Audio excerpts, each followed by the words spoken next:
আজকে আমি কচু শাক রান্না করব। কি দিয়ে রান্না করি দেখবেন, চলুন। কচু শাকের মধ্যে দেওয়ার জন্য এখানে আমি নিয়েছি একটু মিষ্টি কুমড়ো, একটু কাঁঠালের ইঁচড় আর টমেটো। প্রথমে সবজিগুলো কেটে নেব।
উনুন ধরে গেছে, কড়াই বসিয়ে দেবো।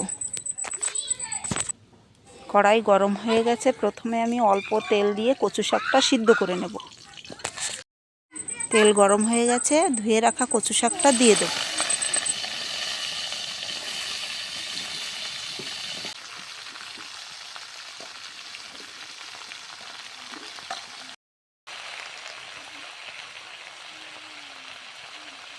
সামান্য লবণ হলুদ দিয়ে দেব।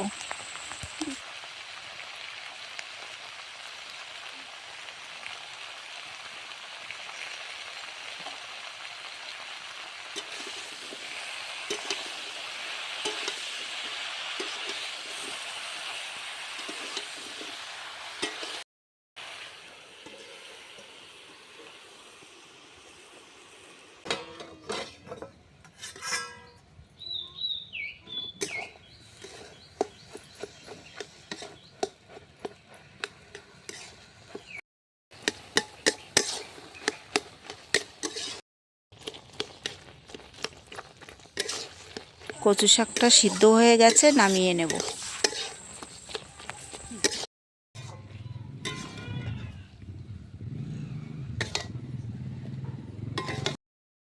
এবার কচু শাকটা ফোড়ন দেব। প্রথমে একটু তেল দিয়ে দেব।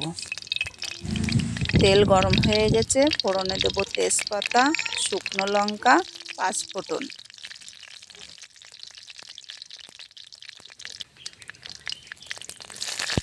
এখানে আমি কটা চেরা কাঁচা লঙ্কা দিয়ে দেব। একটা টমেটো কুচি দেব। একটু আদা বাটা, একটু নারকেল বাটাও দিয়ে দেব।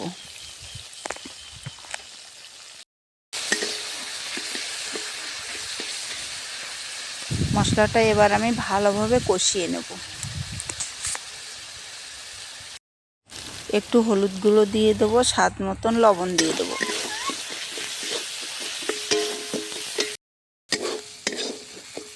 মশলাটা কষানো হয়ে গেছে, এবার সেদ্ধ করা কচু শাকটা দিয়ে দেব।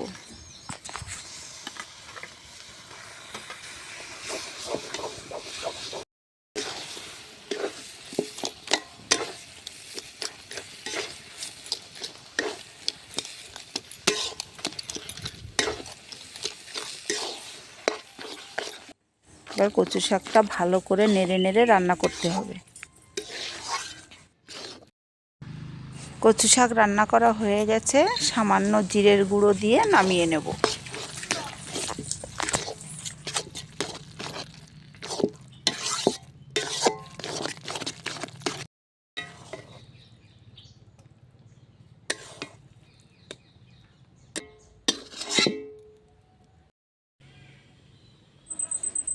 এভাবে কচু শাক রান্না করে খেয়ে দেখবেন, দারুণ স্বাদের হবে।